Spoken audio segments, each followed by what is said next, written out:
look at the Wizards.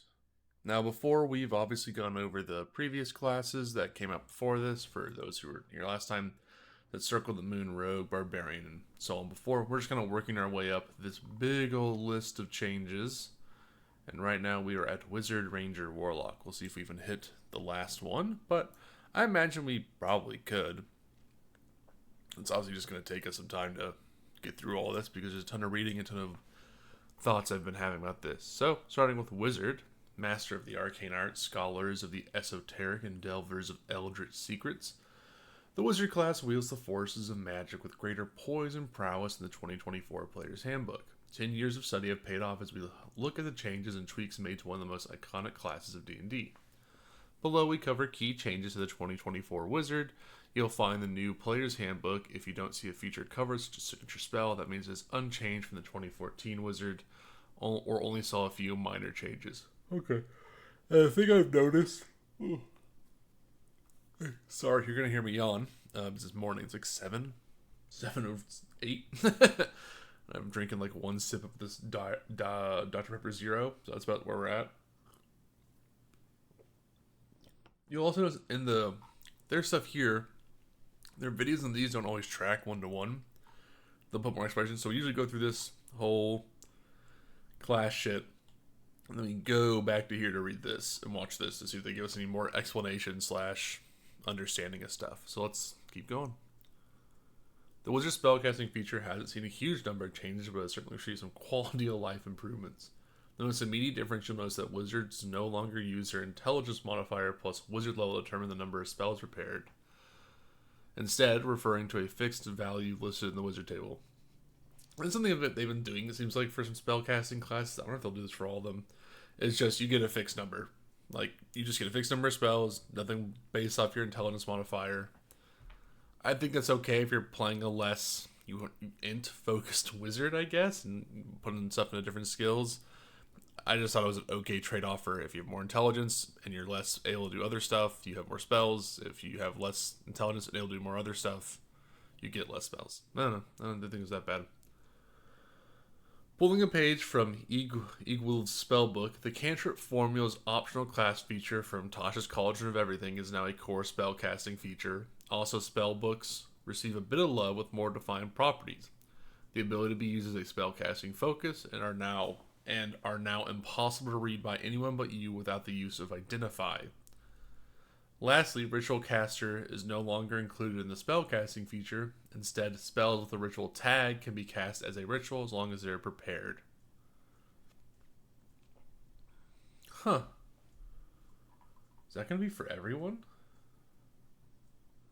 Let me hop back here real quick. No, these ones don't have ritual stuff as much. Druid's the only thing I have ritual. But they didn't really talk about Druid changes. I'll have to look further on if they're going to do that for everything. So they're not. They're getting rid of ritual casting. So ritual casting was you can cast a wizard spell as a ritual if that spell has the ritual tag and you have the spell in your spell book. You don't need to have the spell prepared. They're saying now ritual caster is not in there anymore.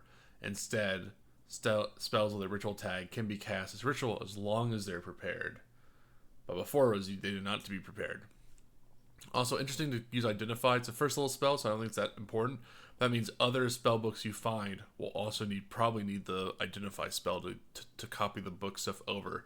If they're still doing like the learning feature, the spellbook learning, which is what is it? Blah blah blah. Where's their spell book? Cost 50 gold or whatever to copy a spell down. Where's that?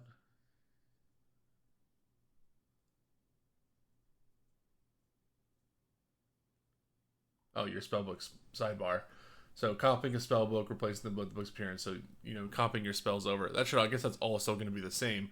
You just need to be able to cast Identify on it first, which I don't think is a terrible change. I think just like coalescing, like you got every fucking player identifies every magic item anyways. But now it makes it feel like this spell is far more powerful. So maybe if it's like a wizard, if you have a wizard's book and you can spend enough time with it, you can you can cast identify free. Oh wait, well identify is going to be a. Is that even a ritual spell? Is this ritual?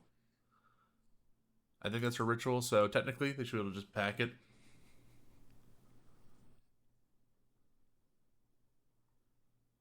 Um, so I think it's a ritual spell. So we'll go. We'll quickly just pop in here and double identifier. Oops. Let me go back to my 5e book, which I can't show as I'm just scared of breaking some version of terms of service by showing it. Yeah, it's a ritual. So it shouldn't be too much of a problem to make that useful. And just again, it's making it seem like you should bring it because the whole thing of if you're DMing for wizards, you should be giving them wizard books, which they can then spend their money on copying spells over they don't have access to. That's the idea. So, but now they have to cast identify and do it. But if they have it as a ritual, then it should be fine. There might be some homebrew thing you do here. Just interesting. Though they may say it's not for you, only your one cost identify, everyone else is fine, but it doesn't make much sense to me. But Ritual Adept. The 2024 Wizards still get special treatment in the Ritual Department. As seen in their other level 1 feature, Ritual Adept. As seen in their other level. Okay, sorry. I read it weird. As long as a spell with the ritual tag is in your spellbook, and you read the spell from your spellbook, you can cast it as a ritual without needing to repair it. Oh, they're just saying it has to be in your spellbook. Remember the previous one, ritual casting. You can now cast your spell as a ritual if that spell has the ritual tag and you have the spell in your spellbook. You don't need to have the spell repaired. As long as you have the spell, as long as the spell with the ritual tag is in your spellbook and you read the spell from your spellbook, you can cast as a ritual without needing to repair it. Okay, it seems like the same thing.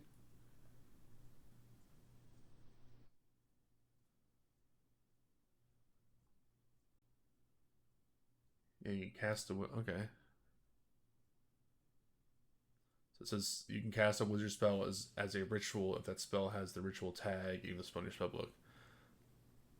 Oh, they're saying as long as it's any spell, so it doesn't have to be a wizard spell. So maybe it's just a slight buff. I don't know if it's like really a buff or a negate. It might just be like a slight term expansioning and not really doing much difference there. Interesting.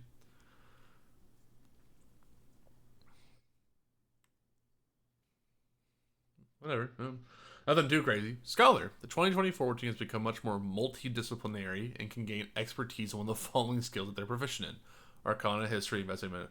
Yep, so this is the big thing we keep talking about, coming back to all these over and over and over again, is guess what? We are trying to make it so that the other classes can be like the rogue and bard and at least be good at a little bit of role playing outside of combat. Remember, rogues and bard are exceptional role playing classes. Rogues have access to unique tools, really they only get, which are the thieves' tools at early levels. You can build someone else to have these tools too. You're putting a lot of time and effort and thought into, or rogues just get it like a little, they're done. Whoop, there you go. And bards just have this naturally high charisma and performance, blah, blah, and people who pick bard are usually going to be the role players. So they're trying to be like, okay, well, this guy can be an investigator, this arcana guy, blah, blah, blah. If you think about it more, we'll give them the ability to roll for it better. Because remember, rogues aren't just like stealth people. Rogues can be anything because of their expertise skills. Because rogues get expertise and the ability to roll like a 10 on a 5, they become the go-to guy for whatever they're going for. So it's exceptionally, you have to be exceptionally careful with them because they're the best role-playing class. They get to do whatever they want. So they'll take control of role-playing really quickly. Not even on purpose. Like the players will just recognize that as a gameplay system. So they're trying to, I think, give like some of that to the other classes. I think they should bring it back from the rogue and the bard, scale them down a little bit on their role-playing, and buff up their, and kind of just, that's about it. I don't just nerf them.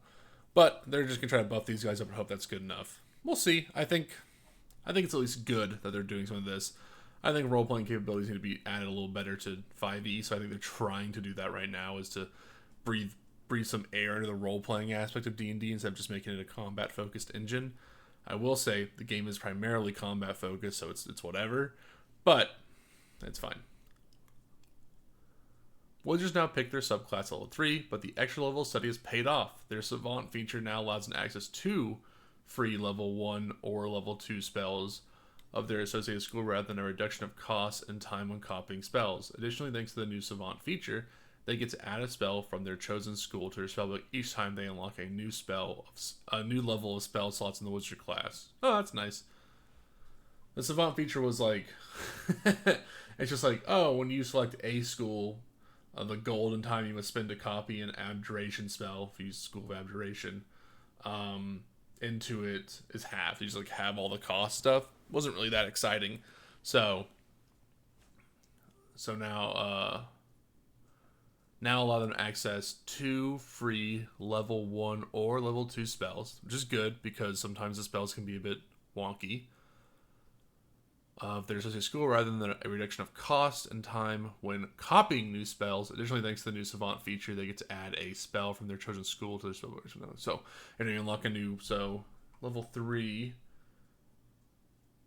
So like the next level, or level 5, I guess, maybe. I think you get your third level spell, it'll be like, boop, and you get a new spell with that as well. That'd be kind of nice. Who are we taking with us? We got Abjurer, Diviner, Evoker, Illusionist. Okay, formerly the School of Abjuration, you'll notice the Abjurer's signature Arcane Ward feature has its language clarified, and you can refill it directly as a bonus action by expending a spell slot. Okay, good. So Arcane Ward originally was, starting at 2nd level, you can weave magic around yourself for protection. When you cast an Abjuration spell of 1st level or higher, you can simultaneously use a strand of the spell's magic to create a magic ward on yourself, and that lasts until you finish a long rest. The ward has hit points equal to twice your wizard level plus your intelligence modifier. Whenever you take damage, the ward takes the damage instead. If this damage reduces the ward to 0 hit points, you take any remaining damage. While the ward has 0 hit points, it can't absorb damage, but its magic remains. Whenever you cast an abjuration spell of 1st level or higher, the ward regains a number of hit points equal to twice the level of the spell. Once you create a ward, you can't create it again until you finish a long rest. So they're just being like, okay. There's some weird language in there, which you can see when I read it. And now you can refill it directly as a bonus action by expending a spell slot, which is kind of nice. So you can just be like, bonus level, I'm just going to pop in there and refill it. Like using, like I don't even have to cast a spell, I can just choose 3rd level or higher, and then I guess pour it in there. Which I think is actually kind of nice. I think that'll actually work really well. At level 10, Abjurers get a new feature called Spell Breaker, granting them counterspell and dispel magic as always prepared spells. That's really strong. That's really good for Abjurer. As always prepared spells. The latter being able to cast as a bonus action. Oh, dispel magic as a bonus action? Kinda based.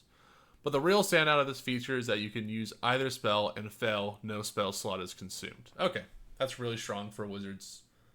Which is kind of nice. Is that just you get improved abjuration and spellbreaker? Right? Would that be the idea? That can be pretty good. Or improve being 10th level when you cast an abjuration spell that requires you to make an ability check as part of the casting of the spell. Yeah, I wonder if you get to improved abjuration and you get the counterspell always. That could be really good. Yeah, so I think it all works for the Abjurer too. Works within the canon of like the thing where Abjuration is all about like fucking blocking, banishing, or protecting. So adding counterspell to spell magic, really good. Becoming sort of an anti-wizard build, the Abjurer, which is always really useful to have. Counterspell is one of the best spells in all of D&D, so having it ready to go is whatever. One of the more scary subclasses to have is Diviner. Remember, let me go look it up real quick. Diviner spells 5e. School of Divination spells. You've got only so many. There's just not that many spells. I'm like looking through them now, and you're like, yep, there's a few. There's just not that many. There's a few. It gets a lot of Unearthed Arcana in this 5th edition community wiki. Not a ton of everything. A lot of Xanthars, so we don't know if all that's coming over or not. So hope Diviner gets some new spells to make Diviner good. The Diviner subclass doesn't see many changes from its previous incarnation as the School of Divination. Other than some refinements to the third eye, the feature now explicitly uses a bonus action. That's good. Hey, third eye, you're getting there. Now remember, third eye comes in at level 10, so the feature now explicitly uses a bonus action, and the dark vision feature has increased its range to 120 feet. The See Invisibility option now allows you to cast the See Invisibility spell without using a spell slot, and Ethereal Sight has been removed. Okay. So Ethereal Sight was you can see to the ethereal plane within 60 feet of you. Interesting that they got rid of that. I thought that was a really cool ability. So starting at 10th level, you can now use your bonus action, which is what their die is now saying, to increase your power perception. When you do so, choose one of the following benefits, which lasts until you're incapacitated or you take a short or long rest, which you gain the dark vision, the greater comprehension. So dark vision, you gain dark vision out of 60 feet. Greater comprehension, you can read any language. And See Invisibility, you can see invisible creatures and objects within 10 feet of you that are within line of sight. Instead, you get to do the See Invisibility spell, which is you just see better. And they got rid of the ethereal plane because See Invisibility goes, and you can see into the ethereal plane. So they're just like, bundle that together because why Ethereal Sight, See Invisibility when you can just cast See Invisibility? That makes sense. And that's it?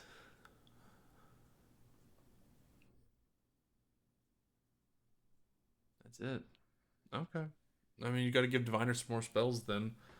There's some like really good stuff you can do. Like I think Greater Portent is good. I think Portent is fine. Yeah, it doesn't seem that exciting, but we'll have to see what the Diviner spells are, and we'll see if they add like little sprinkles of something else. Like what are the refinements that they'll do? Evoker is your classic. I'm so sad we're never gonna get School of Enchantment back, baby. Evoker is the fucking danger spell. The I'm casting Fireball Lamau spellcaster. The most explosive wizard subclass has seen potent cantrip and sculpt spell swap places. That makes sense. They want to give you the damage up front, with the former now applying half damage on missed spell attacks, as well as successful saving throws against your cantrip. Beyond this, the subclass is largely unchanged from 2014 Wizard School of Evocation. Yeah, that makes sense. So instead of having at second level, you can create pockets of relative safety within the effects of your evocation spells. When you cast an evocation spell that affects other creatures that you can see, you can choose a number of them equal to 1 plus spell level. The chosen creatures automatically succeed on their saving throws. Good stuff. But now you just have at 6, instead of that, you now have at second level, your damaging cantrips affect even creatures that avoided the brunt of the effect. When a creature succeeds on a saving throw against your cantrip, the creature takes half damage, but suffers no additional effect from the cantrip. And they're just saying, hey, with the former now applying half damage on missed spell attacks as well as it. So like now you just always damage them. Good change. Not that exciting. No offense. Illusionist. Despite a multitude of improvements, the first you'll notice is Approved Illusion, which replaces Improved Minor Illusion, which allows you to ignore verbal components for illusion spells. Good. So now you can actually like be a little sneakier with it. For illusion spells that increases the range of certain spells. At level 6, illusionists get the new Phantasmal Creatures feature, which grants Summon Beast and Summon Phase as always prepared spells. These can be cast as illusion spells, which summons a modified version of the creature, and it allows a free casting of each once per long rest. Finally, Illusory Self can be restored by spending a level 2 plus spell slot without requiring any action. Okay. School of Illusion is interesting, so I think Illusory Self coming back from that is good. I think it lets you be a little more crazy. At level 14, you're willing to be a little more crazy. So you get Malleable Illusions and Phantasmal Creature feature. Phantasmal Creature feature. That's a one. So you get Improved Illusion, which is better than Improved Minor. So Minor Illusions, when you choose this school attack level, you learn the Minor Illusion cantrip. If you already know this cantrip, you learn a different wizard cantrip of choice. The cantrip doesn't count against your number of cantrips known. When you cast Minor Illusion, you can create both a sound and an image with a single casting of the spell. So they might just let you have the increase and you have to use the verbal components. But maybe they make you not have the double feature to it. These seem okay. I mean, these seem like all small. These all seem like tiny, small changes. Adra seems to get the big upgrade, but that might be overestimating Counterspell and Dispel Magic as just exceptionally powerful spells to be given out. Diviner, I think, can Evoker are mostly boring, and Illusionist, I think it's seen some pretty cool stuff. Diviner, I'm worried about. It's always like hanging on. It just needs new spells. But I'm always being worried about Diviner. I've never had anyone really want to pick Diviner before unless they're super role-playing something super hard. And until then, it's like, oh, you picked the Diviner class? Oh, okay. And then other things for wizards. A new level 5 feature, wizards can now swap out one prepared spell for one in their spellbook when they take a short rest. That's useful. Just things when you're going to do a combat scenario, you can go do a short rest after you like go through like a few fights or one fight that was tough, and you're like, I need better spells for this scenario. Let me switch one out. That's always fun. Spell Mastery, level 18. Jesus. All the way at the end again. Spell Mastery sees a few minor changes, starting with the limitation that the chosen spell must have a casting time of one action, and you can only swap one spell at a time rather than both. However, the chosen spells now count as always prepared and can be swapped out on a long rest rather than requiring 8 hours of dedicated study.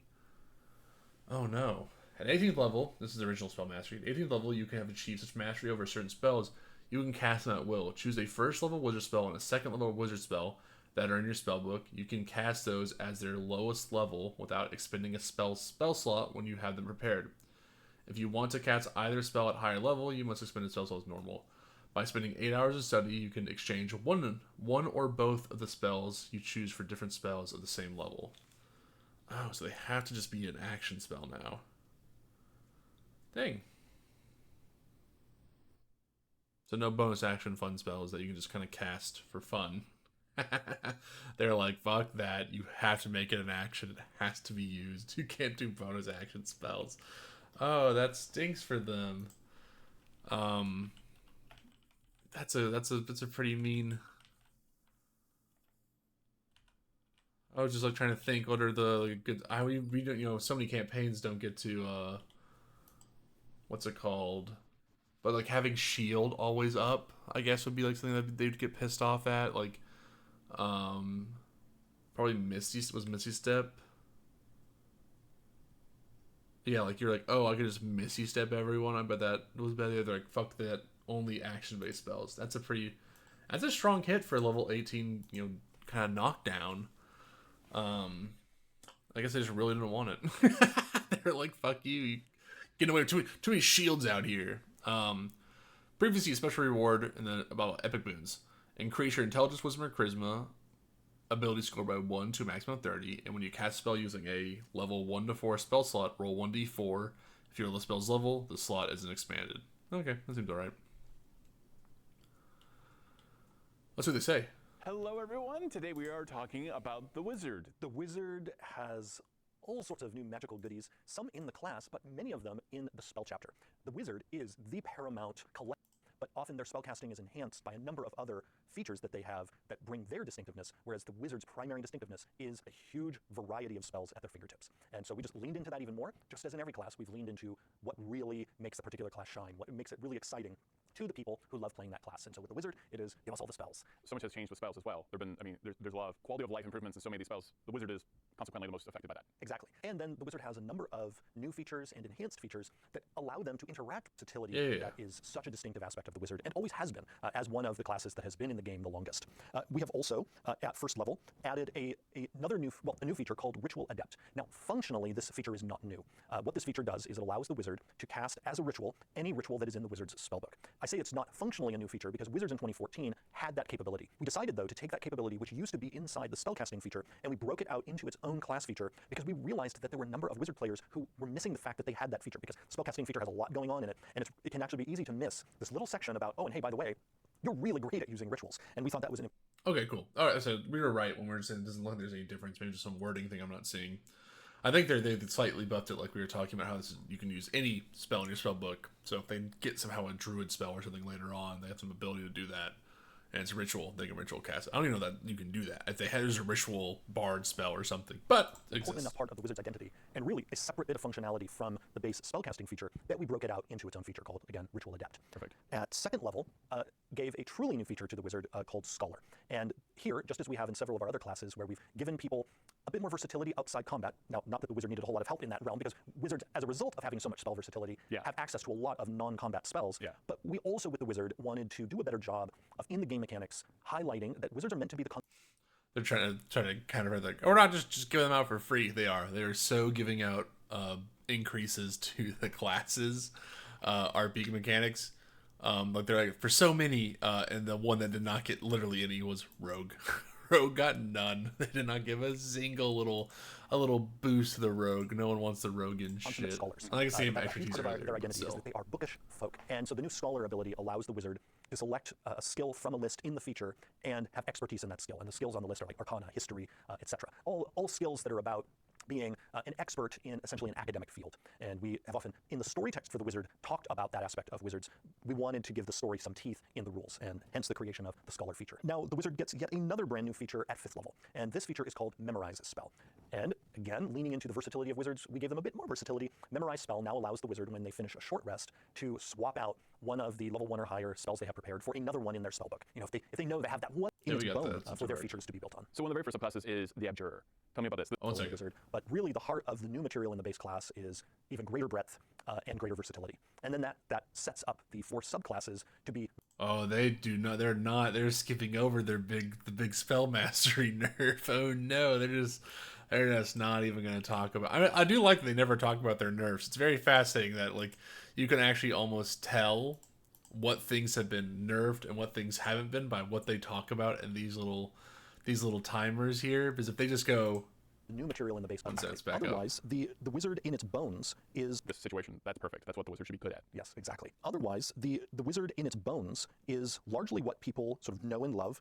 We've made some tweaks. Yeah, they talk about the level 5 stuff, and they're like, and we're but done. Really, the heart of the new material in this class is even greater breadth. But they're not getting into. And then that sets up the. They're not getting into the level 18 slam down that the wizard got, which I think is funny.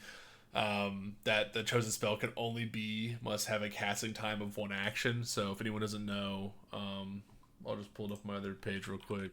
The thing people would think about doing would be things like everyone's favorite like spell would be like shield. You'd throw a shield out for your spell mastery. You'd be like, I'm gonna give myself +5 AC, and I have it always ready to go, thus making my guy really tanky at almost all times. I can always bam, bam, bam, bam, bam. Unless you get targeted, you get +5 AC automatically. That's really fucking good. And they're like, no, not anymore. It might have been too good. I don't know, but that is definitely a slam down to the wizard at level 18 when they really need to be slammed. They really need brought back down to fucking earth. That's what I'm saying. Or subclasses to be very well equipped to then do what they're great at, having such a firm, versatile base for their features to be built on. So one of the very first subclasses is the Abjurer. Tell me about this. This is the one that is a lot about defensive magic. Yes, the Abjurer is at heart. I think Abjurer's buff seems super good, so I'm actually very excited to see what they talk and about. then ultimately also being able to defend others. And to aid them in their defensive capabilities, we've done a number of things, both. I'm going to kind of skip over the Abjurer. We looked at it, we said it was good. Yeah, this is the feature where they get to conjure up a protective field of magic. Later, where you then have the ability to share your protection with friends.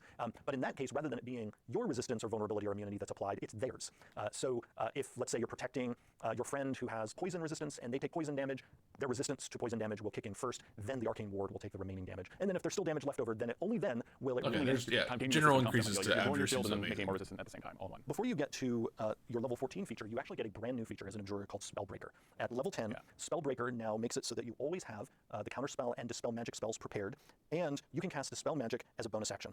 And when you cast either of the spells with a spell slot, if the spell fails to either counter another spell or dispel a spell, your spell slot is not expended. This is the wizard who not only is, another spellcaster does not want to get into a spell duel with the Abjurer, but also dispel magic being a bonus action means if you're in one of those situations in the game where, sometimes there'll be a battle where there's a MacGuffin with some kind of magical protection, and most other characters would have to use their entire action to try to break that protection on it. The Abjurer can just walk up as a bonus action, try to shatter the spell, and still take their action to do something else. Yeah, that's amazing. Yeah, so Spellbreaker is a really exciting new feature. Honing in on what makes the Abjurer, that wish fulfillment, that fantasy that you have. Things that people who love playing diviners have to look forward to is the improved divination savant, which, like the savant spells and the other subclasses, make sure that you always get some divination spells as you level up as a wizard. When you get up to... Yeah, that's true. They need to do more diviner spells, but getting the ability to just have some divining spells is also really good. So I don't really think about that as much. My brain's going like, oh, they don't have a lot of divining spells, but now that they can just access divining spells easier, it's good. That you can now use this as a bonus action rather than an action. And we did this because we wanted you to be able to unlock the cool senses that this feature gives you, even in the midst of a battle, and not lose your whole turn doing it. We also fine-tuned and upgraded the options within the third eye. So the dark vision option, for instance, now extends to 120 feet. We did this partly because we now have some of the species in the book who have dark vision of 120 feet. We also combined some of the abilities that were present before under the third eye into one called simply now See Invisibility, which allows you now to cast the See Invisibility spell without expending a spell slot. So some nice quality of life improvements, particularly in that third eye feature that you get at level 10. In the playtest for all of this, does combat feel significantly faster? It just feels like there's a new momentum because so many things are being shifted to a bonus action. Like it just feels like things are going to be moving so much quicker in D&D now. So it varies depending on what characters do. And also some things that used to be bonus actions are now actions or are now a part of some other action. So it really is... I'm going to skip ahead and see what they're talking about. Exploration and social situations in the game, this will be immensely helpful because now... So what we did is we've made it so that Potent Cantrip now applies not just to seeds on its saving throw, damaging spell. And this happens sooner, doesn't it? This happens at level 3 when you get the subclass. Yeah. Now, the wizard subclasses, which used to kick in at level 2, now will kick in at level 3, again, because now all classes get their subclass at level 3. Perfect. Otherwise, the Evoker is the amazingly powerful and effective subclass I actually quite love. All might have some illusionist, summon phase spells. The illusionist always now has these 2 spells prepared. And by the way, here's another great and summon. It's really necessary for you to use it. And then the other thing we did is we made it so that if you want, you can restore your use of this feature. You and your include all of the illusion spells. I'm not going to talk about the spell stuff. That's okay. All right, Wizard seems fine. I think a little bit of a small buff, a little bit of a nerf at the end, though, so I don't know if it really affects that many players. At the end of the game, I can see why they want to scale back shield and Misty Stepping. Well, that does make the Wizard seem a little less cool. 4 subclasses is probably the big actual nerf to Wizard's like identity, because now you can't have that original Wizard identity of picking the school of necromancy, the school of enchantment, all these different schools that used to exist that were kind of, I think the one I always liked was transmutation, even though it was bad. Those identities that were there are now just officially wiped from the earth in this place of 4 identities that get to exist. Kind of disappointing, but not to be unexpected when they're trying to like really make all the... It seems like they're trying to make... Well, actually, let's go take a look. If I look at Barbarian, I thought Barbarian only got 3. No, everyone's getting 4. 4 seems to be like the thing. They're trying to keep everyone very much on the same track, so everyone gets a subclass at level 3. Everyone gets 4 classes, blah blah. They're trying to keep everything to be very fair. They don't want to be accused of choosing favorites, it seems. Let's go hop over to look at the Ranger. The Ranger I've heard a little bits about. I've not read a damn thing, and I can't wait to have a different opinion or the same. But I've not been hearing the best things about Ranger. Rangers were in desperate need of help. They were good, but they just didn't have, I think, the sauce that people talk about. That little bit of spice that makes the Ranger the Ranger. The Rangers were a fairly obvious noob trap for the 2014 player who went to go use the Beastmaster one. That shit sucked. But let's see what they did now. So, it was Beastmaster, right? I'm not crazy. Was it...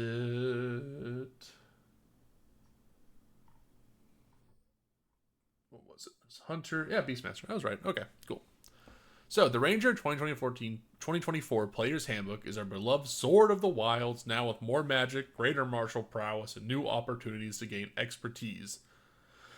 Man, they're giving everyone expertise. They really do want to make the RPing better for everyone that's not the goddamn rogue. And I think Bard. They can prepare more spells, cast Hunter's Mark for free several times per day, and receive bonuses to the iconic Ranger spells at higher levels. Several other new features such as Roving, Tireless, and Nature's Veil will look familiar from Tasha's Cauldron of Everything. Read below as we uncover what the 2024... Okay, let's go forward. So we're going to begin that. I'm going to scroll up to Tasha's as I specifically mark it. So let's go look at what they did. They might have changed it to be less annoying or better or worse depending on how we do it. Oh, yep, here it all is. Yeah, they added a whole bunch of stuff. Remember, the thing they've been trying to do is buff up Ranger for a long time. So let's go look at Ranger. So spellcasting level 1. The 2024 Ranger can prepare more spells than the 2014 Ranger could, for example. The 2014 Ranger learned their 6th level 6 spell at level 9, and the 2024 Ranger can prepare their 6th spell at level 5. That is a major increase. That ain't bad. Spellcasting looks different in the 2024 Player's Handbook. All spellcasting classes prepare their spells now although some classes still change their spells when they level up, just like you're used to. Spellcasting classes are no longer distinguished by who prepares spells and who learns them, rather than how often a class can change their prepared spell and how many they can change at a time. For example, now the 2024 Ranger prepares its spells when they complete a long rest, just like the Druid, but can only swap out one spell per day. You can now also use a Druidic Focus, an optional feature from Touchstone and everything that has been made a part of the new Ranger spellcasting feature. Okay, cool. So that they're really trying to unify that spellcasting stuff. And to be fair, that was maybe one of the most things that confuse players all the fucking time. Spellcasting. It's interesting. They didn't really have a focus part. So if you actually look when they did this, they're like, they just didn't have like a focus written down, I think it was, when it goes. So if I look at my spellcasting, so spellcasting, by the time you're slowly, you have learned to use the magical essence of nature to cast spells, much as a druid does. Each chapter 10 for general rules, spellcasting, blah blah blah. I think it was just like, didn't say you needed to focus in there at all. I don't remember it saying that. I don't think anyone really cared to know. It's not just saying, hey, if you want to, you can also now use a druid focus if you want to, which I think just adds a little bit of fun to it. I think they just kind of expected material components to be the ranger way of doing it, but now you can use the sprig of mistletoe if you want to, or a wand, whatever. The 2024 Ranger and Hunter's Mark. The 2024 Player's Handbook strengthens the Ranger's class relation with its trademark spell, Hunter's Mark.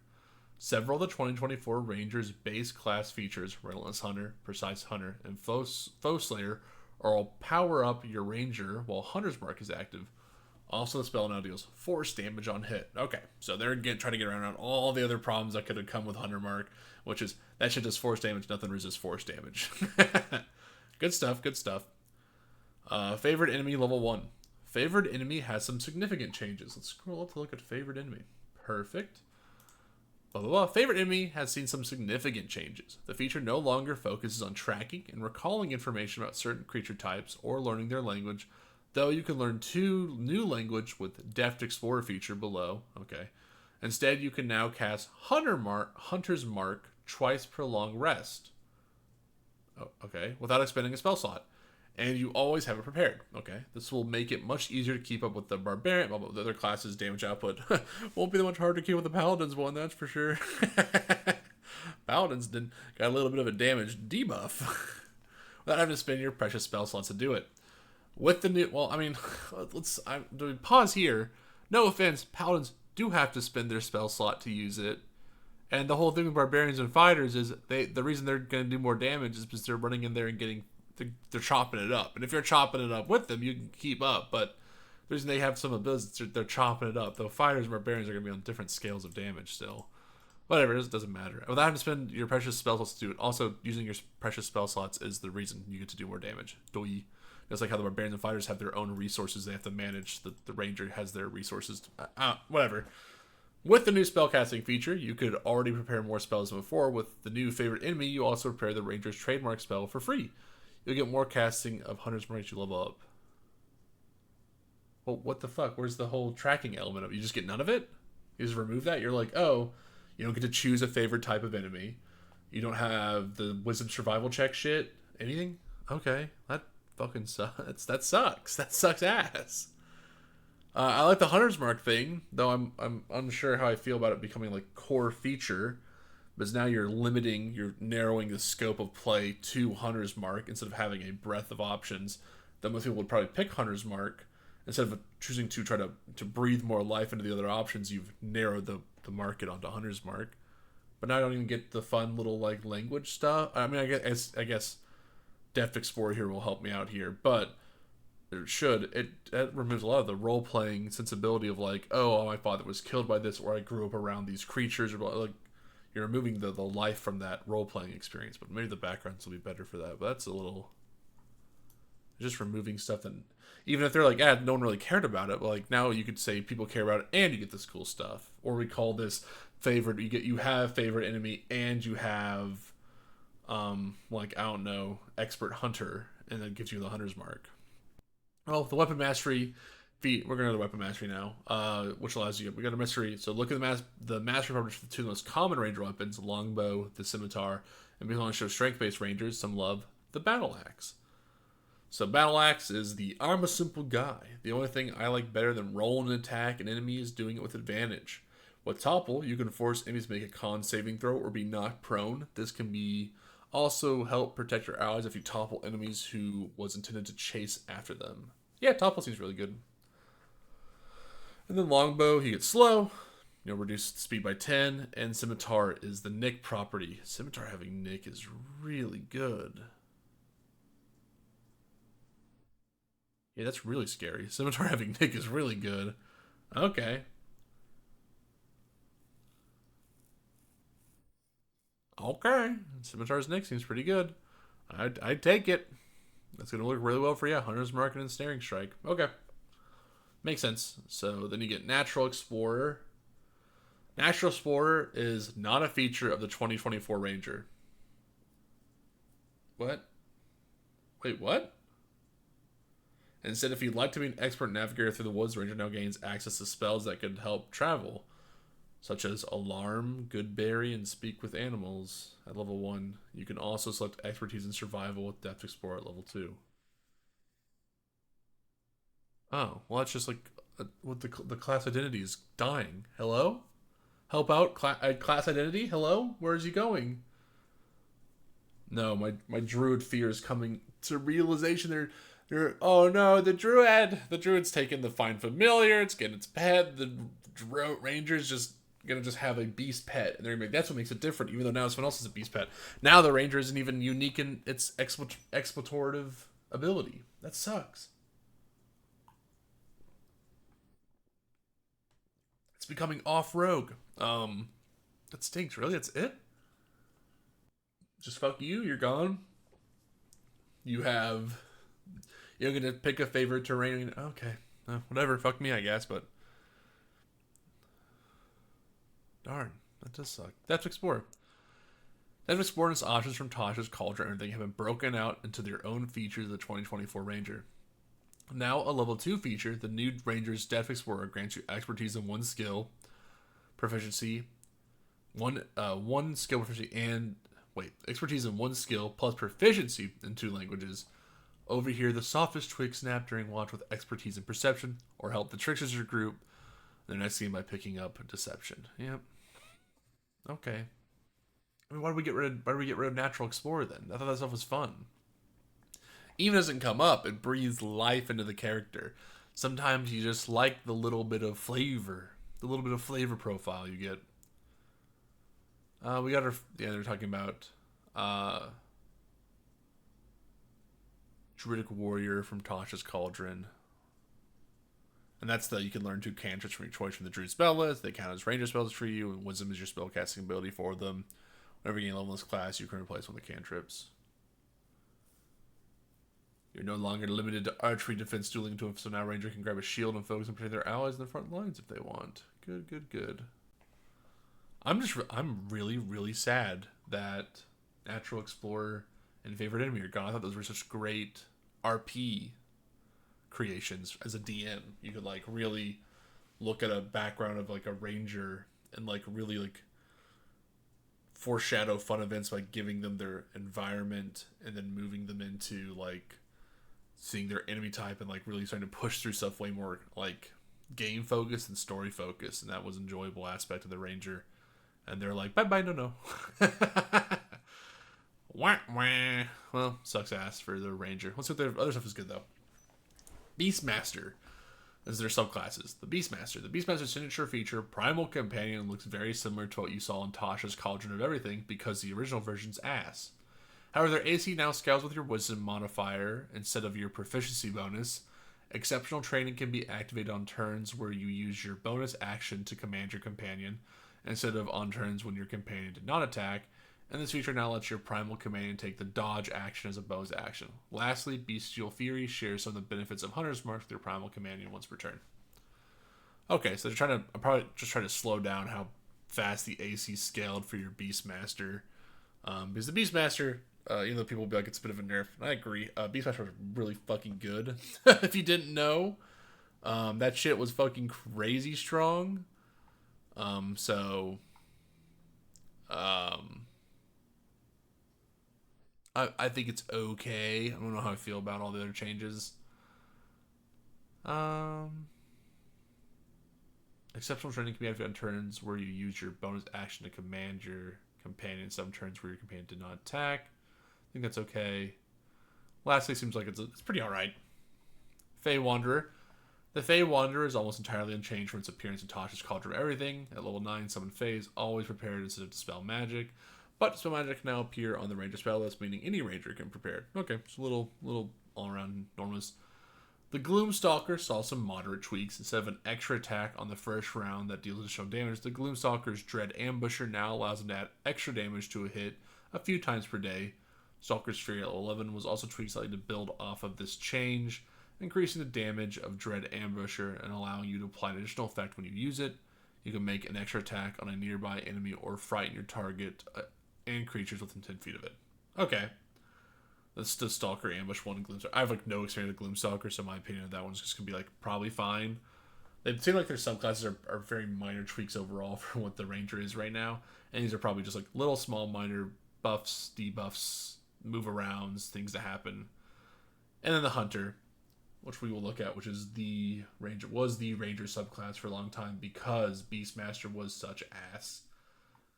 The Hunter has become more streamlined, with Hunter's Prey and defensive tactics granting you 2 options instead of 3. Oh, great. However, you can change those selections every time you take a short or long rest. Nice. Making you much more adaptable. My favorite change is now is the new Hunter's Lore at level 3. You automatically know the immunities, resistance, and vulnerabilities of creatures marked by your Hunter's Mark spell. I mean, that's good. You're not in tune with like whatever the thing you hunted. You're now just like the best hunter, just fine. At level 3, it's pretty good. So I wonder if they took away an option or they combined options and they made one option better. It's all right. Hunter probably seems fine. These seem fine. Beastmaster getting a slight nerf is okay. Beastmaster was too good. Sorry, everyone. All the Beastmaster lovers out there. Shit was too good. Primeval Awareness is not a feature of the 2024 Ranger. Bro, they're just like, every time I wake up, they just walk with me and go, don't worry, this won't be a thing you have to worry about anymore. You can still gain greater range from world by picking an expertise in perception. You also have more spells that you can swap more often, so you can actually like Beast Sense, located more plants more easily. Walks up. That thing you're thinking about? Yeah. Don't worry about it. You don't have it anymore. You just don't have to worry anymore, man.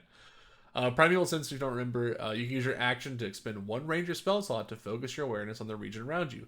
For 1 minute per level of the spell slot you expended, you can sense whether the following types of creatures are present within 1 mile of you, or within up to 6 miles if you're on your favorite terrain, which don't remember that anymore. Aberration, Celestial, Dragon, Elemental, Fae, Fiend, and Undead. This feature doesn't reveal the creature's location or number.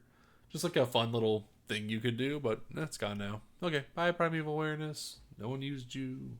But it was good RP because people would use you every once in a while and it'd be cool and make you feel like a ranger. Roving.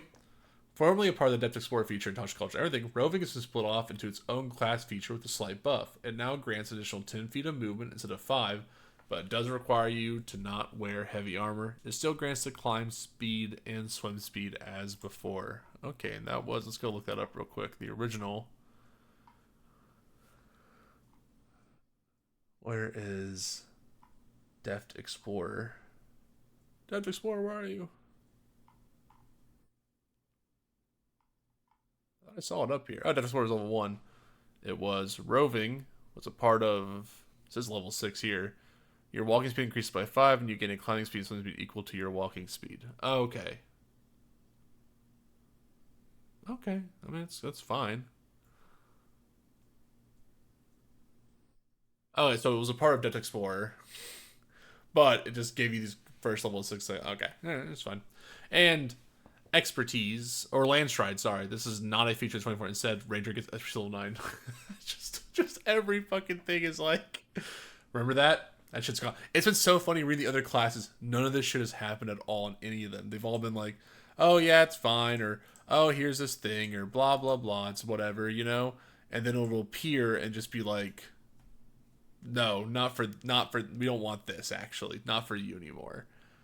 Alright, Land Stride, which was starting at 8th level, moving through non-magical difficult terrain costs you no extra movement. You can also pass through non-magical plants without being slowed by them, and without taking damage from them if they have thorns, spines, or similar hazard. In addition, you can have advantage on saving throws against plants that are magically created or manipulated to impede movement, and such as those created by Entangle spell. Again, not like the most amazing thing ever. None of these stuff was like really strong. It just gave Ranger a feeling, and now we're slowly working our way through removing that feeling.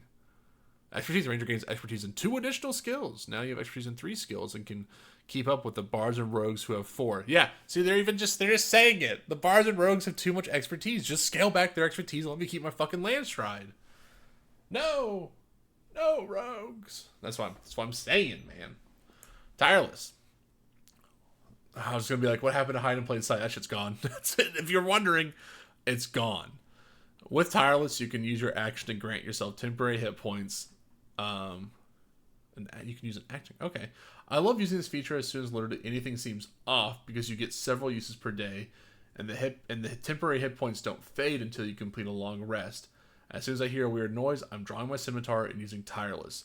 This feature is nearly identical to the appearance in Tasha's Cauldron and everything, except now the number of uses is tied to your Wisdom modifier, not your proficiency bonus. Okay.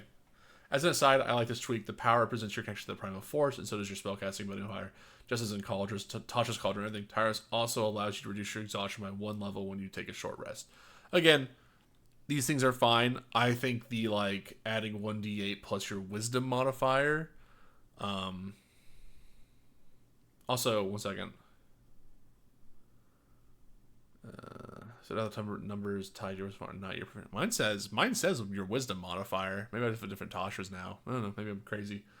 Maybe my Tasha's a bit different. Maybe the Tasha's is a more updated one. Who knows? Or maybe my Tasha's is a fucking wrong one. Unknown. I should maybe open up my actual Tasha's. 1 second. I'm gonna get my actual Tasha's book. I have a PDF open. I might have a different PDF. I'm really far away from the computer now. Oh. Opening up Tasha's in my book. Here, I'm gonna open it up so you can hear it for real. I don't know if you actually heard that, but actual page flipping for Ranger.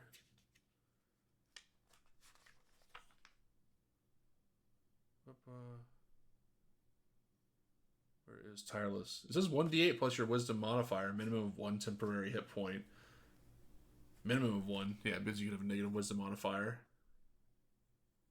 You can use the number equal times. Oh, it's equal to your proficiency bonus. Sorry. They're saying you can use it number of uses. I am stupid. Sorry about that. That was me opening up and looking at a book. I'm going to keep the book open because I like having the book near me. Makes me feel like I'm actually doing something. That was dumb. I'm stupid. Don't worry about me. So cool. Yeah, I think Tireless works being tied to your Wisdom modifier. Also, slight nerf. They don't want to make it too broken, and they want to make Rangers use more spells. Uh-oh, Rangers being more spell-focused, less damage-focused. Uh-oh, they're putting a spellcasting class and right before our eyes. Dude. Hide and play sight's gone. Starting at 10th level, you can spend 1 minute creating camouflage for yourself. You must have access to fresh mud, all this, the bullshit of the outdoors. Once you're camouflaged this way, you can try to hide by pressing yourself up against a solid surface, such as a tree or wall. That is at least as tall and wide as you are. You gain plus 10 bonus to dex stealth checks as long as you remain there without moving or taking actions. Once you move or take an action or a reaction, you must camouflage yourself again to gain this benefit. Again, not like an amazing ability. This is actually pretty bad ability. I would just buff it to make it better. Like, once you have camouflaged yourself and you press yourself against a wall or in that environment, you gain some bonus while moving slowly or moving like a little bit of feet. I would just make it fun. Like you're Rambo, and you're hunting through the fields or something like that. Like you're the hunter, That's whatever. It's whatever. I don't care. Is Vanish gone? Oh, everything's gone. Is Feral Senses gone? Okay, Feral Senses stays. I want to point this out. It is all the things up there. Primeval, Landstride, Hide, Vanish. 4 in a row. Gone. Bang, bang, bang. Kill him. We'll see what Nature's Veil is. Or we'll see what Religious Hunter is. Taking damage can no longer break your concentration on Hunter's Mark. If you want to focus on dealing damage, nothing so pedestrian as a fireball can stop you. You can now only lose concentration on Hunter Mark if you're incapacitated or die. I think this is fine. I think this is good. Nature's Veil. I mean, if you're tying everything to Hunter's Mark, holy shit, it's good because now you're going to be constantly doing concentration saving throws. Oh, I feel bad for Rangers a little bit. Nature's Veil. You can turn invisible as a bonus action. This invisibility lasts until the end of your next turn, granting advantage on any attack rolls you make during that time. Lasts until the end of your next turn, so you always are good. This feature is nearly unchanged from Tasha's, but the number of uses now equals your wisdom instead of your proficiency, just as with Tireless. I personally like this tweak. I got you. Yep. You can turn invisible. Cool. I mean, it's good. Nature's Veil's good. Better than Hide in Plain Sight. Probably they removed it, but I think Hide in Plain Sight was also good. I think it was fine. Vanish, which was starting at 14th level. You can use your hide action as a bonus action on your turn. Also, you can't be tracked by non-magical means unless you choose to leave a trail. Yeah, you get Nature's Veil instead of Vanish. Vanish, again, really cool. You can't be tracked. You're the tracker, not the one being tracked. You're the hunter, not the one being hunted. Fine, whatever. Precise Hunter, level 17. If a creature is marked by Hunter's Mark, you have advantage on attacks against them. By this level, you have 6 free castings of Hunter's Mark spells, so if you want to focus on dealing damage, Precise Hunter will help you slay your enemies. And then Feral Senses, level 18. You can now have Blind Sight out to 30 feet. Even enemy mages slinging spells from behind the cover of invisibility aren't safe from you any longer. This isn't new per se. The 2014 Ranger could also perceive invisible creatures within 30 feet, but the 2014 Player's Handbook wasn't quite as streamlined or easy to understand. These type of tweaks are designed to make players' lives easier. Okay. Yeah, this was you attack a creature you can't see. Your inability to see doesn't impose disadvantage on your attack rolls against it. You're also aware of the location of any invisible creature within 30 feet of you, provided that they aren't. Yeah, they're just streamlining the language. That's not too bad. Level your epic boon. They're doing Boon of Dimensional Travel. Increase one ability score up to 1. Immediately after you take an attack or magic action, you can teleport up to 30 feet. Just boop. That's pretty alright.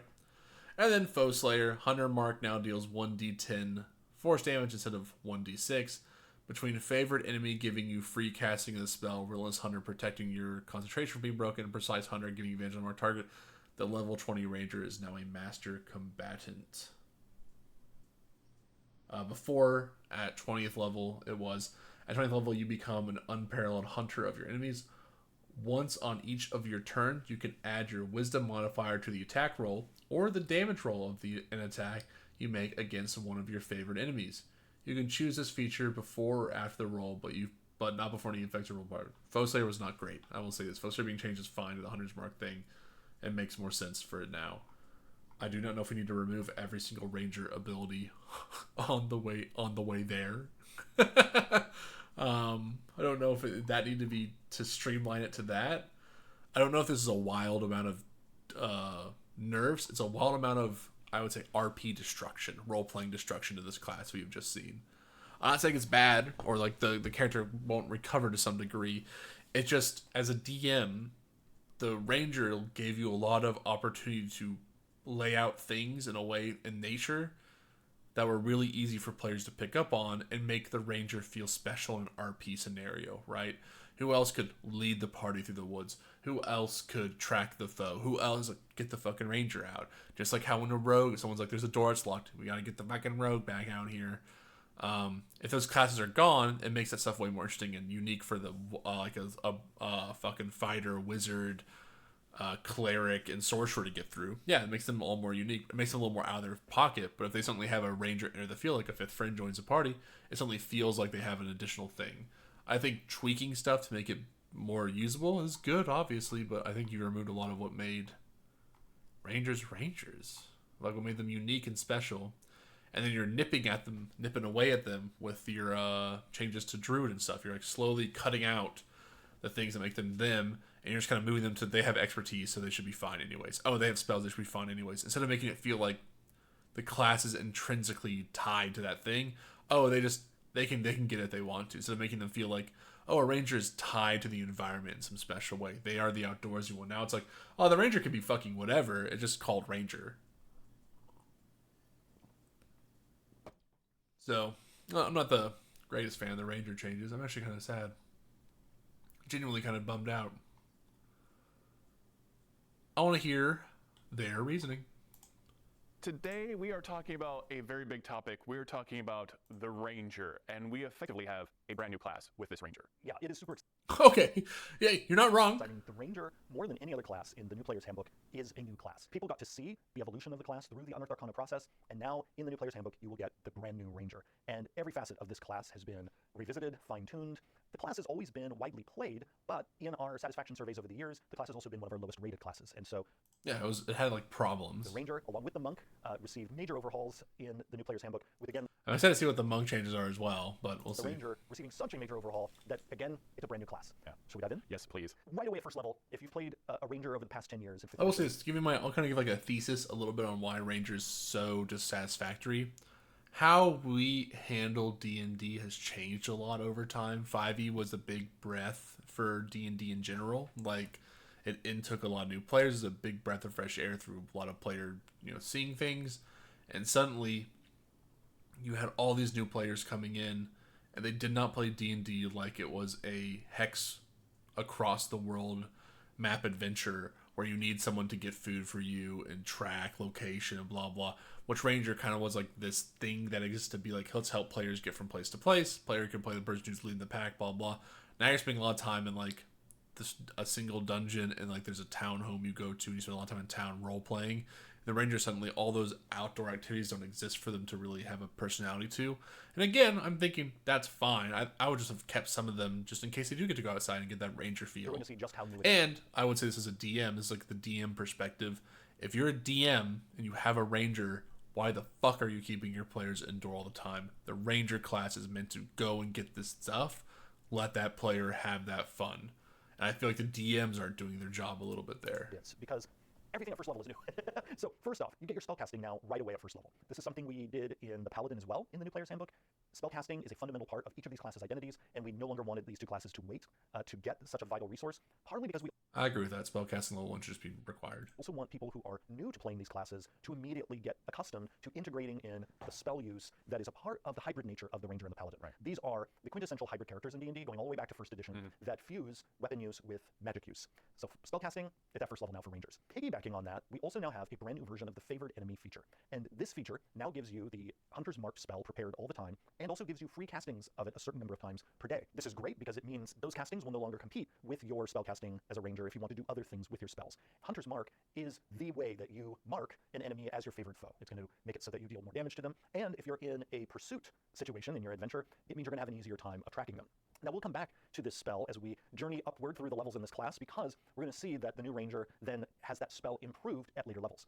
But we're going to stay here at first level for now, because also at first level, Rangers get weapon mastery. Yeah. Having spellcasting with sort of Ranger player would rather your Ranger lean more on the magic side of your class identity. You have the option of foregoing one of the fighting style feats, instead taking this option called Druidic Warrior, which is then going to give you some Druid cantrips to add to your kit. And we wanted to make it easier for Ranger players, as we've done in several of the other classes in the New Player's Handbook, to nudge the class in the direction they want to go with it when it comes to, especially in hybrid classes, how much do I want to lean in the weapon side of my identity, and how much do I want to lean on the spellcasting side. At third level, like all the other classes, you get your subclass. We'll come back to those after we've traveled through the whole class.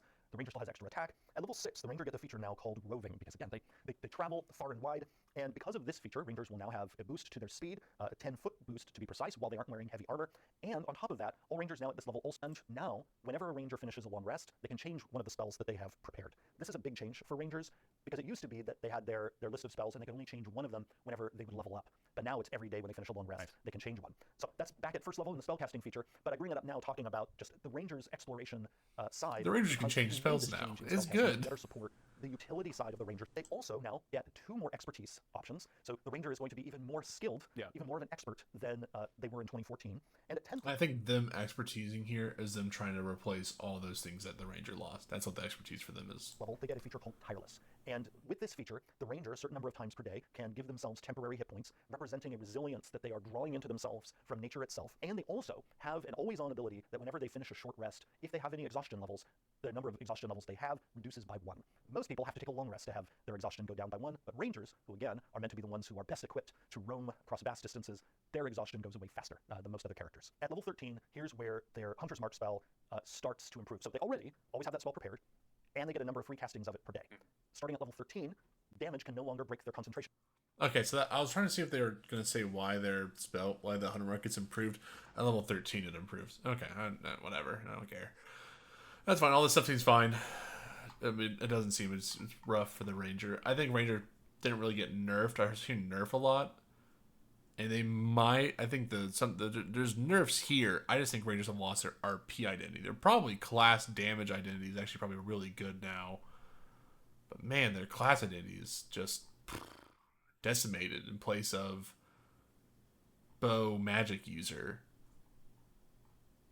Because like now I don't think, they're like, oh yeah, it's still the guy who tracks and blah blah. It's more just like, yeah, I don't know if ranger. I'm like ranger now should just be called hunter. I guess like in my eyes, not ranger. Not like the Aragorn not the Aragorn of past. Now it is just hunter. Okay, that's whatever. Last but not least, the warlock. My last of things to go over. Let's get into it. There's one thing a warlock knows, it's how to make a bargain. While warlocks received some pretty noticeable changes in the 2024 Player's Handbook, the warlocks must have made sure their patrons weren't part of the negotiating committee. Warlock's powerful patron magic has been shifted around, allowing you to access certain powers earlier and pack a more pronounced punch when you do so. The 2024 Warlock also comes with an impressive, robust amount of customization by treating your Eldritch invocations as an even larger smorgasbord of options than before. Below, we cover key changes. Subclasses, I think they're going to keep the Hexblade. If they don't keep the Hexblade, I think it'll be crazy. Let's just go look. They did not. Oh my god. I thought the Hexblade was like the thing they kept in. I thought Hexblade was like the fucking cool Warlock subclass. I was wrong. Well, we're going to learn what they're thinking about now. Eldritch Invocation level 1. One of the most noticeable changes to 2024 look is you get access to your first Eldritch Invocation level 1 now instead of level 2. Overall, Eldritch Invocations have received a major overhaul with key changes including several quality of life updates. Let's take a look at some big shifts. Pack boons are now Eldritch Invocations. Oh, that is a huge change. What the fuck? Pack boons were just like a thing you kind of got. Now they're an Eldritch Invocation. So in 2014 Warlock, your pack boons such as Pact of the Blade, Pact of the Tome, Pact of the Chain were a separate feature bestowed at level 3. In the 2024 Warlock, the pack boon feature is gone. RIP. And these packs are now options you can choose as part of the Eldritch Invocation. In the 2014 Warlock, further improvements to your pack boon were accessible via invocations such as Gift of the Protector, Investment of the Chain, and Thirsting Blade. So rolling pack boons entirely into Eldritch Invocation simplifies the structure while preserving the mechanics. Further improves your pack boon accessible via invocations. Okay. These are two really important and beneficial aspects to shift. First, you no longer have to choose between all three of the former pack boon options. You no longer have to choose between them. All three of the former pack boon options can be selected as you level up and gain access to more invocations. So you can have a packed weapon via Pact of the Blade, a familiar via Pact, and a Book of Shadows from Pact of the Tomb. Okay, that's kind of interesting. Second, while some Eldritch invocations do carry prerequisite levels such as Agonizing Blast, which requires you to be a level 2 plus Warlock, the former pack boon invocations do not. That means you can select from a familiar, Book of Shadows, or packed weapons early as level 1. The 2014 Player's Handbook had these features arrive at level 3, so you're getting them 2 levels earlier 2024 Warlock. I'd have to go look at what the Eldritch Invocations do. So like, if I still need to get a Eldritch Invocation, it depends on how many Eldritch Invocations I can have. That's your first quick thing. If I get to know more than 8 at level 20, then it kind of evens out. If I only know the same amount, I just get them earlier. It's not really that exciting because now all of a sudden if I'm like, I want my Thirsting Blade plus this, instead of spending 1 on Thirsting Blade, I now have to spend 1 on Pact of the Blade and Thirsting Blade, but it just made it 2. So I'm losing 1 technically. If I get more, it's debatable. Seeing as you get invocations at level 1, the progression has been expedited. 2024 Warlocks still have access to more invocations than 2014 counterpart, maxing out at 10 when they hit level 18. Okay, so they do get more. Fine. Now I'm a little more okay all of a sudden. So there you go. As with the older version of Warlock, whenever you get a Warlock level, you can replace one invocation with another as long as it isn't a prerequisite for another invocation you have. Okay. Yeah. Some Eldritch invocations can be repeated. Popular Eldritch invocations for warlocks like Agonizing Blast and Repelling Blast are still here, but with a couple big changes. First, there are no longer limited to Eldritch Blast. Instead, you choose one of your known warlock cantrip that deals damage, and now you can add your charisma modifier to that damage toll. So now you can boost damage for Toll the Dead or Thunderclap. With Agonizing Blast, if that suits your warlock build better than Eldritch Blast. Note, however, that Repelling Blast is restricted to cantrips that deal damage via an attack roll. Okay, so just spread the love around a bit more. Next, you can select these invocations multiple times when adding new Eldritch invocations. So if you're trying to build a cantrip powerhouse, you could add Agonizing Blast or Repelling Blast to multiple cantrips. But of course, you can still use it for Eldritch Blast because let's face it, if you're a walk, you're probably going to want to. That's true. Eldritch Blast is fucking dope. What are you gonna say?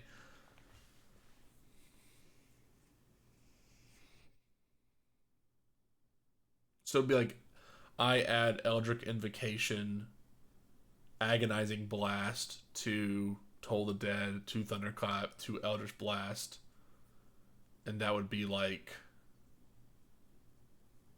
that would be like, good job, that's 3 invocations. That's 3 invocations for that. I guess that seems okay.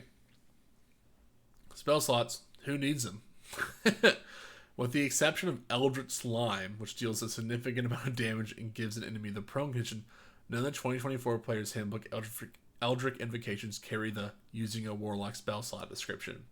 You can still have spell slots for your pack magic, but they no longer feel the invocations you get from your patron. Instead, your Eldritch Invocations feel like a wholly separate power branch unique to the Warlock class. The customization allowed via these changes to invocations make the 2024 Warlock feel more like someone who has pored over a contract with their patron and selected the powers that best suited for them. That's actually really fucking powerful change. And a great role-playing change. This is a great one. Because it was fucking so annoying to be like Ascendant Step, right? You can cast Levitate on yourself at will without expending a spell. Oh, some of these didn't have... a lot of these didn't have expending a spell slot. One second. One second, spell slots.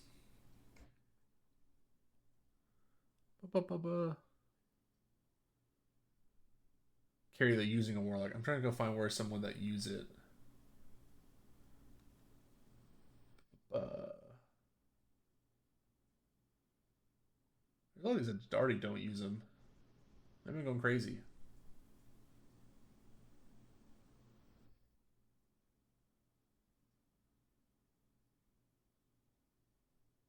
Yeah, so we have like Meet Mire the Mind. You can cast slow once using a warlock spell slot, and that just means like you're like that really reduces the ability of it.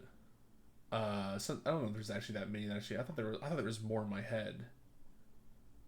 Bestow Curse. Level 5 ones actually be the ones that like actually like were like fuck you at level 5. You cannot use these. So that's a big buff. It's not as big as I thought it was. Now just looking at it. Whoops, I haven't looked at Warlock in a while. But it does make him better. It just makes it more better. And I bet they'd also be willing to shift some things around because of that now. That maybe they'll give you stuff at different levels. Gonna yawn again. Yawn. So spellcasting's moved up to level 1 as always. Pack boons are gone. Eldritch Invocations are now our thing. So, interesting. And we get Eldritch Invocations at level 1. Crazy. The Warlock's pack magic and spell slot progression works the same way for the 2024 Warlock as it did the 2014. You can still recover expended spell slots at the end of a short rest or long rest. Magical Cunning gives you another way to recover your Warlock spell slots. However, now, once per long rest, you can use this feature to spend 1 minute on a ritual that restores half your maximum spell slots rounded up. The Eldritch Master feature granted at level 20 still allows you to regain all your pack magic spell slots, but flavor-wise is now considered a more powerful version of this level 2 feature. Okay. They are trying to make it so your life is a bit easier. Which is good. I think Warlocks needed to understand that they can do short resting stuff better, so just making sure they know easier.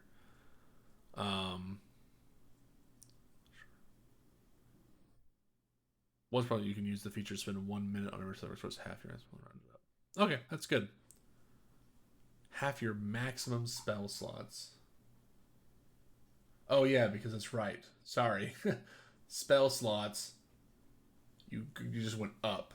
And you knew spells, but you only had spell slots, and then the slots leveled. Yeah, okay, that's fine. But warlocks are a little weird, but that makes sense. I think that works well for them. At level 3, your warlock gains a subclass. While warlocks used to get their subclass at level 1, this brings the warlocks in line with other class options, blah blah. The Archfey, Fiend, the Great Old One all receive substantial overhaul updates to keep their always prepared spell list quality life changes and tweaks to bring them more in line with their flavored concepts. Archfey. The Archfey patron subclass leans more into the Fey-wild nature of your patron. Misty Step is added to your prepared spell list, and many of the features of the subclass give you an extra use of the spell, along with healing bonuses and damage effects on enemies when you use it. Beguiling Defense also has been updated to reduce damage you take and inflict damage with reaction. Okay, general Archfey upgrade. I don't know anyone who took the damn Archfey when I first played the game, so I'm glad that they're like, we're just trying to make that all around better. Celestial Resilience has now grants temporary hit points when you finish your magical cunning ritual or complete a short or long rest. Just a small update for Celestial because Celestial is not a part of the original list, so it's already better because the original Warlock stuff is like okay. So Fiend Patron, Dark One's Blessing now also grants you temporary hit points. So that's the when you kill someone, you gain temp HP equal to your charisma modifier. So Dark One's Blessing also grants you if someone else reduces HP with. Okay, that's good. So you're always draining instead of once per long rest. You can use Dark One's Unlock a number of times equal to your charisma modifier and use Hurl Through Hell again by expending a packed magic spell slot. Okay. I do love Hurl Through Hell. It's very funny. So that's the fuck you, you're going through hell move, which I think is cool. So being able to be like, use it once, and then if you want to use it again, spell slot, which is I think it's totally fine. Dark One's Own Luck. Starting at level, you can call on your patron to alter fate in your favor. When you make an ability check or a saving throw, you can use this feature to add a D10 to your roll. You can do so after all. You once use this feature, you can't use it again until you finish your roll. Okay, so there's you just get more opportunity to use this. Good Warlock. The Great Old One, which is the Cthulian one. Let's see what that gets. The Great Old One, the Great One. Hey, editor, I need you to go back and look at this. It's Great Old One. The Great 1/1 patron has received the biggest changes to any 2024 Warlock subclass, and is now much more heavily focused on Lovecraftian Eldritch horror elements of it. The feature of this subclass now are heavily centered on using your patron powers to curse your enemies with hex, break their minds with psychic damage, and even unleash aberrant horrors in the battlefield. Sounds good. But I guess I don't really want to get into it. We'll go watch the little video at the end of this. The 2024 Player's Handbook has a brand new feature for Warlocks that ties directly into their roles as the recipient of power from a patron. Starting at level 9, every 2024 Warlock has the ability to reach out and contact their patron directly once per long rest. This feature grants you the spell Contact Other Plane as an always prepared spell. You can use the spell once per day to contact your patron without expending a spell slot, and you automatically see it on the intelligence saving throw required to complete the spell. So go ahead and ask your patron if you can have cake for dinner. You deserve it. I'm going to blow my nose real quick. It's going to sound awful. I'm actually just going to mute myself while I do this. Haha.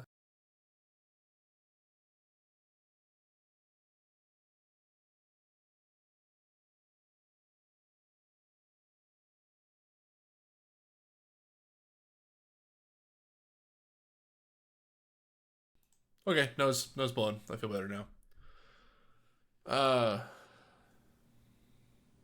That's cool. I just think that's good. I think having the ability to contact the patron is good. People would always try to find ways to do it. You'd have to role play it. I think having a more physical, locked in way once you gain levels to talk to your patron is good, and more of a unique. If you do contact, we can take a look. You eventually contact a demigod, the spirit of a long dead sage, some other mystery from another plane. Contacting the expert intelligence can constrain or even break your mind. Blah blah.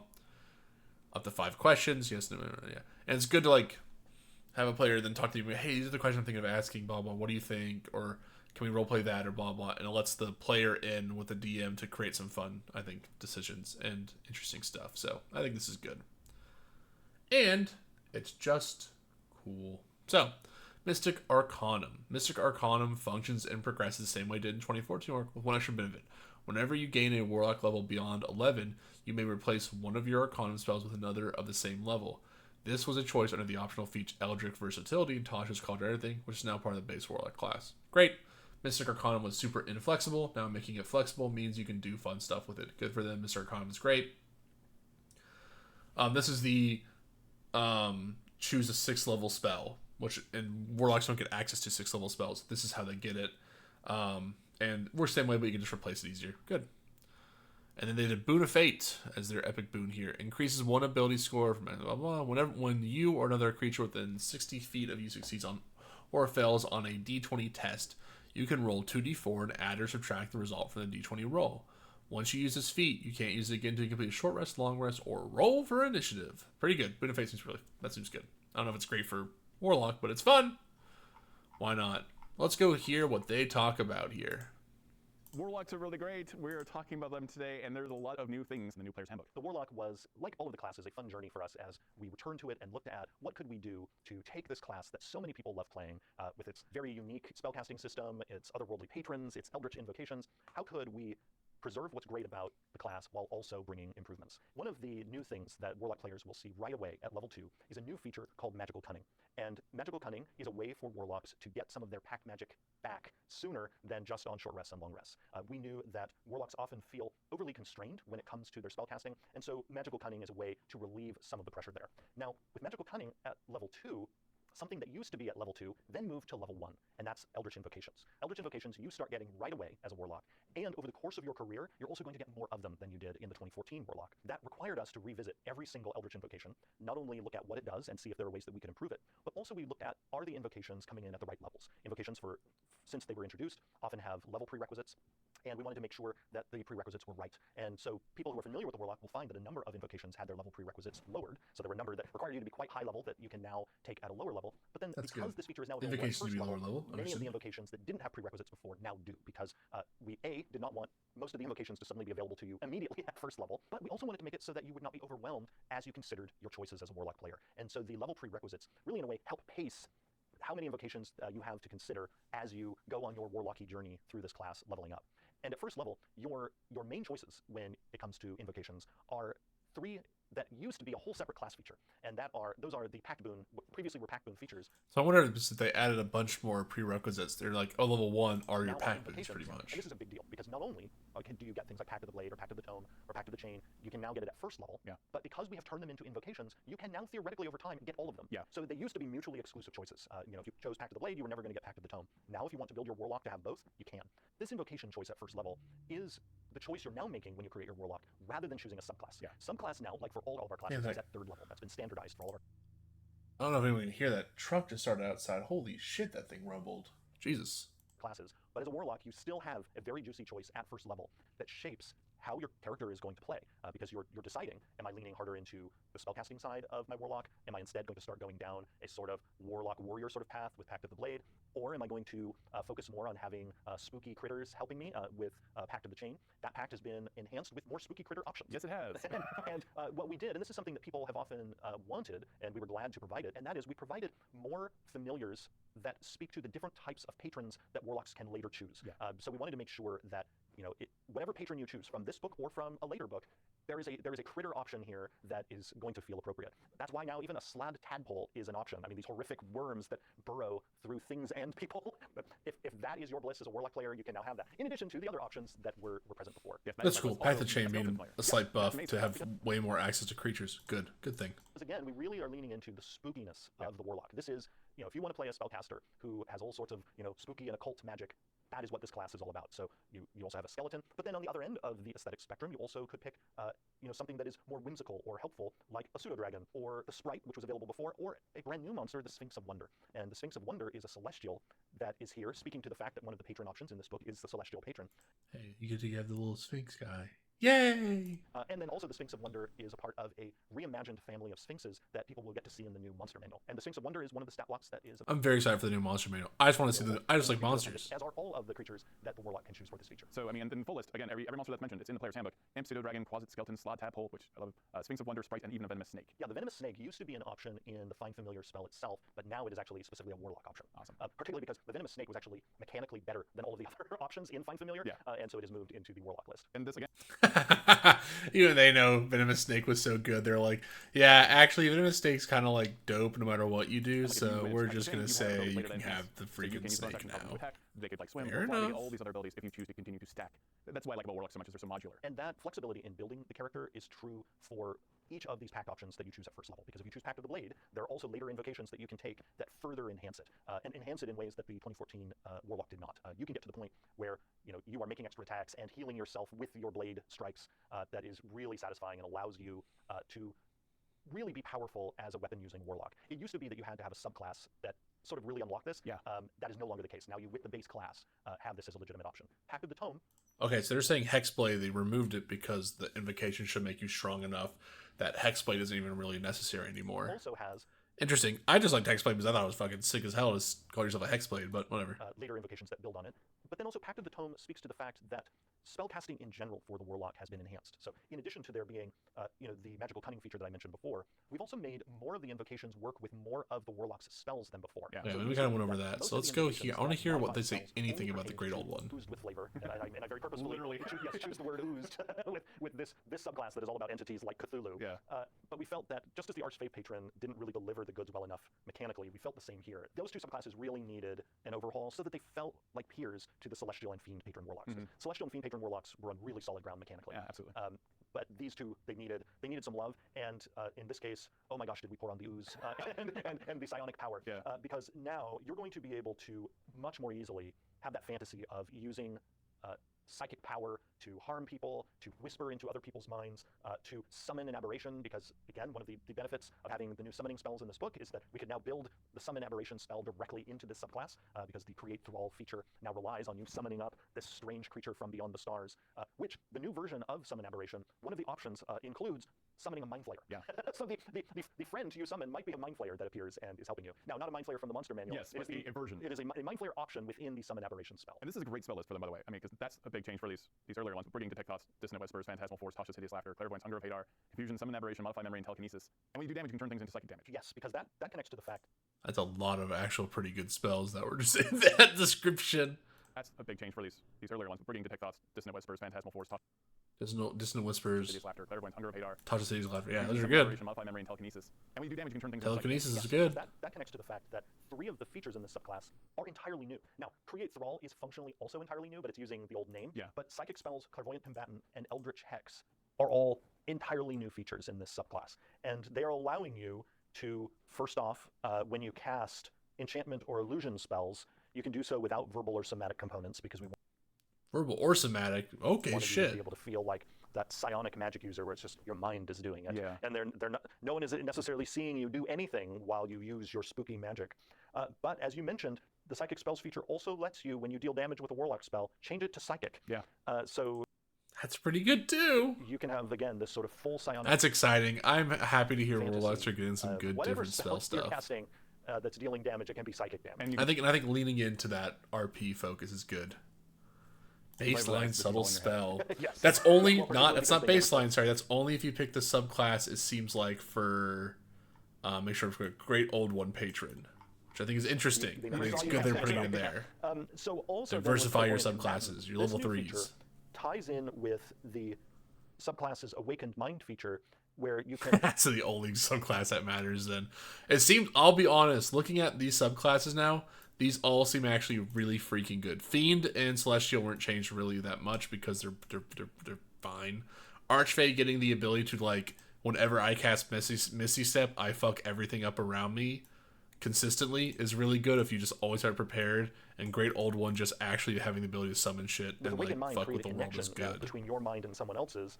Well, then with Clairvoyant Combatant, you can make that connection go bad. This is all about really zeroing in on a target and just heightening how much damage you're doing to that one target. This is actually a nod to how psionics worked back in first edition D&D, where you could have these psionic battles going on in people's minds, and nothing visible is even happening. You know, if someone were watching, like, it looks like those people are like flinching in pain, but from what? And this subclass just brings that to the table. The Elder Text is significantly more powerful as well. Yes, the enhanced version of Hex that you have is, again, all about heightening the suffering for this one target because it gives them disadvantage on saving throws. And they're just like, fuck it, this guy gets Hex disadvantage on all saving throws, not just one. That is going fuck against a certain ability. Never so mind. you can, let's say if you're going to be casting spells that force wisdom saving throws, you can use this spell, your Hex, to give them disadvantage on wisdom saving throws, which again can create this sort of snowball effect with your harmful Didn't Hex already do There's that? a lot of synergy with. Didn't Hex already just fucking give you disadvantage? Am I going crazy? I not played Warlock in a long time. Blah, blah, blah, blah. Until the spell ends, start decision, blah, blah, blah. Also, you choose one ability. When you cast a spell, the target disadvantage on ability checks made with that chosen ability. All these subclasses. I mean, everything in the new player's handbook is very intentional. As a giant fan of Warlocks, it's very difficult to make a choice. So I'm going to go look at Archfey 2 then. The theme of it, of forming a pact with, you know, a member of the Fey court, and, you know, whether this is you know, a person like, you know, the Prince of Air and Darkness or an Archhag. It has so much wonderful flavor, but we found that the gameplay of it was not living up to the flavor. And the Archfey was ass? We decided that because often our Fey-oriented player mechanics involve teleportation, we were going to go all in on that in the Archfey Patron. And so what you have now is a subclass that is going to let you, you know, vanish and reappear elsewhere frequently, but not just that. It also allows you to layer on extra effects each time you teleport using Misty Step. And this, by the way, is not just when you use Misty Step with your Steps of the Fae feature. The Steps of the Fae feature in the new subclass allows you to cast Misty Step a certain number of times per day without expending a spell slot. And then it also allows you to, again, put on these extra effects. But those extra effects can be put on whenever you cast Misty Step, not just when you're casting it for free. So also, if you decide to just keep casting it, even with your spell slots, you get to add on these extra effects. This is something that we explored previously in the Eladrin of teleporting and having these extra effects. But the Archfey Patron takes that notion and dials it up to 11. This includes helpful effects like teleporting and gaining temporary hit points, but then it also includes things like Taunting Step, where you impose disadvantage on someone's attack rolls unless they attack you. Now, and you as a Warlock player might be wondering, why would I want to encourage someone to attack me? Well, I'm glad you asked, because as you go deeper into the subclass, you'll see that you then start gaining abilities where you can then punish people for attacking you by dealing psychic damage to them. You can also make it so that you turn invisible, and so now suddenly they have disadvantage to attack everybody else, but also you. We love this shtick so much that in the level 14 feature, which is brand new, Bewitching Magic, we've made it so that once you reach this level, whenever you cast an enchantment or illusion spell, hey, you can also Misty Step. And that Misty Step can have these extra effects. So this is going to be ridiculous in all the best ways. Like we really wanted that Fey flavor, which includes often a kind of... Yeah, that seems like Fey flavor. That's like a really fucked up thing to do at level 14 is I cast an enchantment spell, like to fuck you over, like, I don't know. Let's look at our whatever enchantment spell you want to do. It's enchantment, I think it was 2 types. Bewitching Magic. We've made it so that once you reach this level, whenever you cast an enchantment or illusion spell, yeah, enchantment or illusion. You can just be like, fuck it, illusion spell, bye, Misty Step. Now you have disadvantage if you don't attack me, and I can cause psychic damage if you try to attack me, and well, and just what an absolute fucking asshole spell. And I turn invisible apparently too. Good. Archfey being the most dick class, the most I hate the DM ass class to exist is good. I think the Warlock got really interesting. I think I'm turning around the Pack Boon being an Eldritch Invocation, and you can have multiple Pack Boons, I think can be really fun. I think having more Eldritch Invocations so you can fuck with the Pack Boons more is good. I think this is all around really good for the Warlock. It is so sad to be so up on the Warlock and be so down on the Ranger. Oh, they massacred my boy. They just... I don't even think they nerfed him that much mechanically. The Ranger, I think the Ranger's still overall fine and like will do damage. The flavor of the Ranger is gone. My boy, Wizard's fine. Wizard got, dude. For my friend in here, the Wizard got hit by. Did you see the big Wizard nerf? The level spell mastery nerf. Bro, it's brutal for the Wizard out here, getting hit by this. That the spell you can cast an unlimited amount of times has to be an action-based spell. You cannot cast Shield an unlimited amount of times. Rip to the bonus action Wizard economy. That shit is we're just gonna. They looked at that and said, "No, that shit, no more. Fuck all y'all for casting shield too much. Get rid of that shit. We're done with you assholes." That's what I said. Nobody gets to 18 anyway. But I thought it was funny that they were like, we see you, motherfuckers out here with your bonus actions. Get the fuck out of here. Rip to them. Well, that is going over some of the D&D subclasses. Once again, I'm glad they just outright say it in the Ranger thing down here after they remove everything. Expertise. The Ranger gains expertise in 2. Now you have expertise in 3 skills. You can be better keep with the bards and rogues. And that's the whole thing they're going for by giving everyone consistent expertise. Is just legitimately going, how do we deal with these fucking bards and rogues by giving them so much? Instead of taking away from the bards and rogues, they're just giving everyone some version of expertise or something. I understand, it's whatever, but I think it's very funny that their whole solution to bards and rogues having so much expertise is just fucking dump expertise on literally every single class. Wizards get it, Rangers get it, Warlocks are going to have invocations that give it. I know they will. Though they didn't have it here. I think Warlocks just get invocations. That's their like little unique thing. They're so fucking scared of how to deal with the goddamn rogue RP experience. They don't know how to handle it.